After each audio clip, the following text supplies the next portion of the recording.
শিয়ালদা থেকে সকাল 7:40 Sealdah Hasnabad local train ধরে টাকির পথে এগিয়ে চলছি।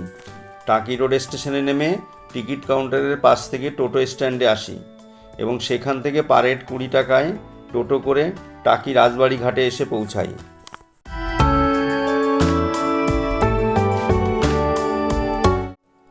এই বোর্ডে টাকি ভ্রমণের সমস্ত দর্শনীয় স্থানগুলির নাম দেওয়া আছে। আপনারা আপনাদের পছন্দ মতো দর্শনীয় স্পটগুলি বেছে নিতে পারেন।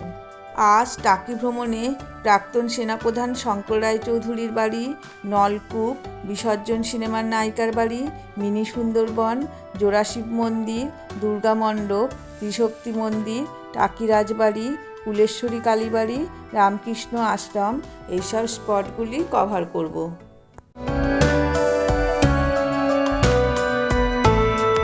ডান দিকে ইছামতি নদী ও বাঁদিকে সুন্দর সুন্দর হোটেল, এরই মধ্য দিয়ে চলতে চলতে আমরা আমাদের প্রথম দর্শনীয় স্থানে পৌঁছাই। এটা হচ্ছে আমাদের প্রাক্তন সেনাপ্রধান জেনারেল শঙ্কর রায়চৌধুরীর বসত ভিটে বাড়ি। এই জায়গাটার নাম হচ্ছে সৈয়দপুর, বর্তমানে যেটাকে টাকি সোদপুর বলে ডাকা হয়। আচ্ছা, এই বাড়িতে এখানটা আপনার নগর কীর্তন সিনেমার কিছু শুটিং আছে। আচ্ছা আচ্ছা আচ্ছা। পাশে আর একটা বিল্ডিং আছে, ওটাতে গয়নার বাক্স সিনেমার কিছু শুটিং আছে।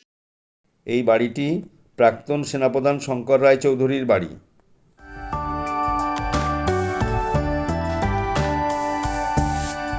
এই বাড়িতে গয়নার বাক্স সিনেমার শুটিং হয়েছিল। এটা বাড়ির মেইন গেট। রায়চৌধুরী বাড়ির তুলসী মণ্ডপের পাশ দিয়ে গিয়েই রায়চৌধুরী বাড়ির দুর্গা মণ্ডপ। আজও এই মণ্ডপে প্রতি বছর দুর্গাপুজো হয়। সেনাপ্রধান শঙ্কর রায়চৌধুরী দুর্গাপুজোর সময় এই বাড়িতে উপস্থিত থাকেন। রায়চৌধুরী বাড়ি দর্শন সেরে আমরা এখন নলকূপের উদ্দেশ্যে বেরিয়ে পড়েছি। এটি ব্রিটিশ আমলের নলকূপ।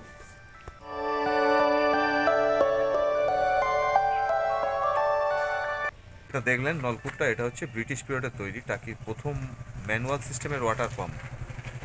মানে এটাকে হাত দিয়ে ঘুরিয়ে ঘুরিয়ে এখান থেকে জল তোলার ব্যবস্থা ফার্স্ট টাকিতে এখান থেকে আপনার চালু হয়েছিল। ঠিক আছে, এটা তৈরি করেছিল বসু পরিবার, যেটা টাকির একটা বর্ধিষ্ণু পরিবারগুলোর মধ্যে একটা। হ্যাঁ, এই নলকূপটা প্রতিষ্ঠা করেছিলেন স্বর্ণলতা বসু, তার স্বামী উপেন্দ্রনাথ বসুর স্মৃতির উদ্দেশ্যে। এখন আপনারা যেটা দেখবেন সেটা হচ্ছে বিসর্জন সিনেমাতে যেটা নায়িকা, বাংলাদেশের যে নায়িকা ছিলেন জয়া আহসান, ওনার যে বাড়িটা দেখানো হয়েছিল মুভি, যে পপুলার যে মুভি, যেটা ন্যাশনাল অ্যাওয়ার্ড প্রাপ্ত সিনেমা বিসর্জন, ওই জয়া আহসানের সেই বাড়িটা আপনারা এবার দেখতে পাবেন। এই বাড়িতে কৌশিক গাঙ্গুলির বিসর্জন সিনেমার শুটিং হয়েছিল। বিসর্জন সিনেমার নায়িকা জয়া আহসান এই বাড়িতেই ছিলেন। এটা বাংলাদেশের বাড়ি হিসেবে দেখানো হয়েছিল। সেই বাড়ি আমরা এখন দেখছি।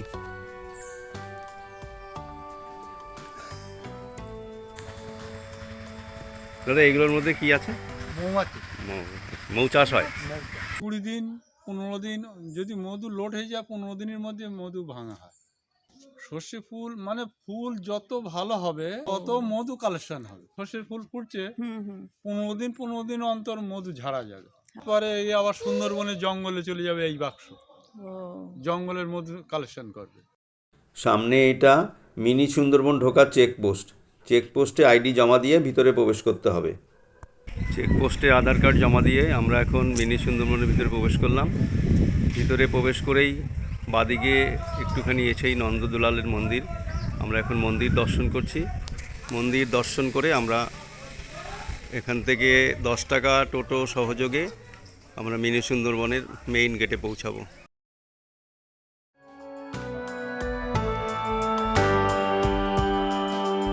আমরা এখন মিনি সুন্দরবনের পথে এগোচ্ছি। আস্তে আস্তে একদম মিনি সুন্দরবনের কাছে চলে এসেছি। মিনি সুন্দরবনে ঢোকার এন্ট্রি ফি 10 টাকা। আমরা এখন মিনি সুন্দরবনের ভিতরে প্রবেশ করছি। সামনে যে গাছগুলো দেখতে পাচ্ছেন এইগুলো হচ্ছে গোলপাতা গাছ, বাদিকে ম্যানগ্রোভ গাছ।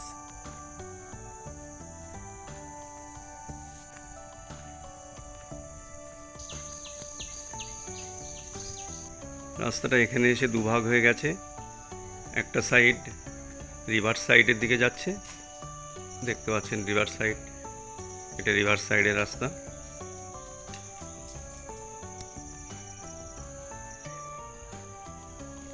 আর এই সাইডটা টাওয়ার সাইড। আমরা প্রথমে টাওয়ার সাইডের দিকে যাব। চলুন যাওয়া যাক টাওয়ার সাইডের দিকে। চারিদিকে সব ম্যানগ্রোভ জঙ্গল, যেটা সবুজে ঘেরা, যেটা সুন্দরবনে গেলে দেখা যায়।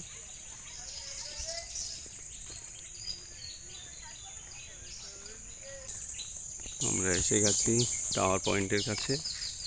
এবার আমরা টাওয়ার পয়েন্টে উঠব, কী কী দেখা যায় দেখব এবং আপনাদেরও দেখাবো।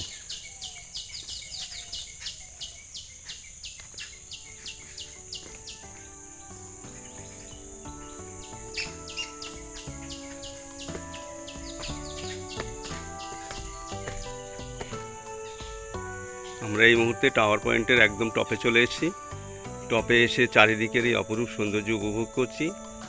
চারিদিক সবুজে মোড়া,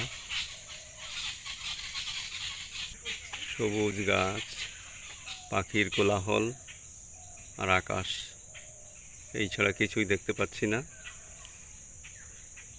অপরূপ সৌন্দর্যের মধ্যে নিজেকে দাঁড় করে রেখেছি।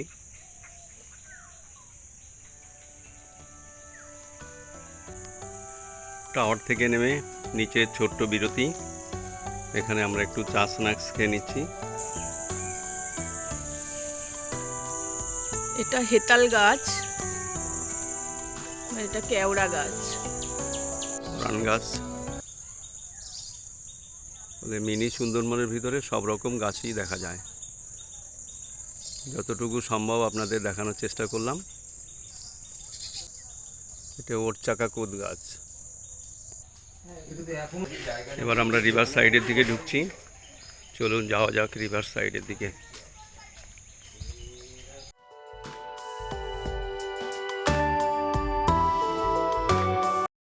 বলবেন 10 টাকা দিয়ে লেবু জল খেলে দূরবীন দেখা ফ্রি, কিন্তু বাংলাদেশ বর্ডারটা ক্লিয়ার ভাবে দেখতে পারবেন।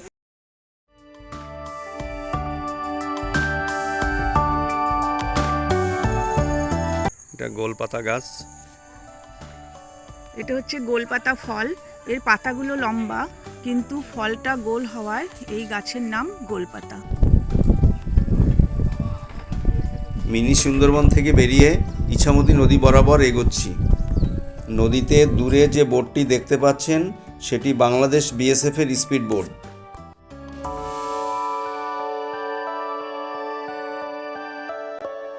আমাদের পরবর্তী স্পট জোড়া শিব মন্দির। এটা জোড়া শিব মন্দির, টাকির বহু পুরনো এই মন্দির। এখানে সাজবাতি সিনেমার শুটিং হয়েছিল। জোড়া শিব মন্দির দর্শন সেরে এখন আমরা 400 বছরের পুরনো ঘোষবাবুদের দুর্গা দালানে যাচ্ছি। আমরা এখন ঘোষবাবুদের দুর্গা দালানে প্রবেশ করছি। দেখতে পাচ্ছেন এখানে 8টা বনগা লোকাল এবং শঙ্খচিল সিনেমার শুটিং হয়েছিল, আর ভূমিকন্যা সিরিয়ালেরও শুটিং হয়েছিল। এটাই 400 বছরের পুরনো ঘোষবাবুদের দুর্গা দালান। দুর্গা মণ্ডপ দর্শন সেরে এখন ত্রিশক্তি মন্দিরের দিকে এগোচ্ছি। যে মন্দিরটি দেখতে পাচ্ছেন এটি ত্রিশক্তি মন্দির। এখানে মায়ের 3টি রূপ আছে। মাঝখানে আছে মা কুলেশ্বরী, ইনি টাকির দেবতা। বাদিকে আছে মা ভদ্রকালী, যাকে নীল সরস্বতী বলা হয়, আর ডান দিকে আছে মা বগলা দেবী। টাকি কুলেশ্বরী কালীবাড়ির মেন পুরোহিত মশাই সর্বানন্দজি মহারাজ 10 বছর আগে এই মন্দির তৈরি করেন। এটা উনার সমাধি মন্দির। যেমনভাবে বসানো আছে দেখছেন, ঠিক তেমনভাবেই এরই নিচে উনাকে এই মন্দিরে সমাধিস্থ করা হয়েছে। টাকি রাজবাড়ির পূবের অংশে আমরা ঢুকছি। এখানেও দুর্গা মায়ের মন্দির আছে, আমরা সেই মন্দিরে প্রবেশ করছি।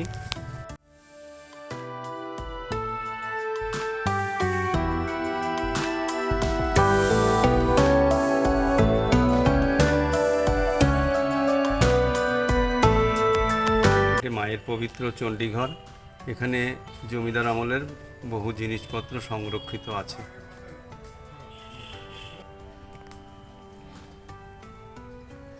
এটা বিসর্জন সিনেমার কৌশিক গাঙ্গুলি ভিলেনের বাড়ি দেখানো হয়েছিল। 400 বছরের পুরনো টাকি কুলেশ্বরী কালীবাড়ি। আমরা এখন টাকি রামকৃষ্ণ মিশন আশ্রমে।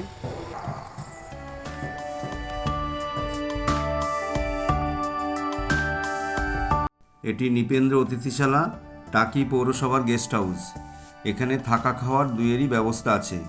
আপনারা চাইলে স্ক্রিনে দেওয়া ফোন নাম্বারে যোগাযোগ করতে পারেন। এটি নৃপেন্দ্র অতিথিশালার কিচেন হাউস। এখানে ভেজ থালি 70 টাকা, ফিশ থালি 120 টাকা আর চিকেন থালি 160 টাকা। রাজঘাট থেকে পার পারসন 100 টাকা করে টিকিট কেটে লঞ্চ ভ্রমণে যেতে হয়। এখান থেকেই লঞ্চগুলি ছেড়ে মোহনায় যায়। মোহনায় গেলে ডান দিকে বিদ্যাধরী নদী, বাদিকে কালিন্দী নদী এবং সামনে সবুজ দ্বীপের অংশ দেখতে পাওয়া যায়। ওপারে বাংলাদেশের সাতক্ষীরা, এপারে পশ্চিমবঙ্গের টাকি এবং মাঝখানে ইছামতি নদী।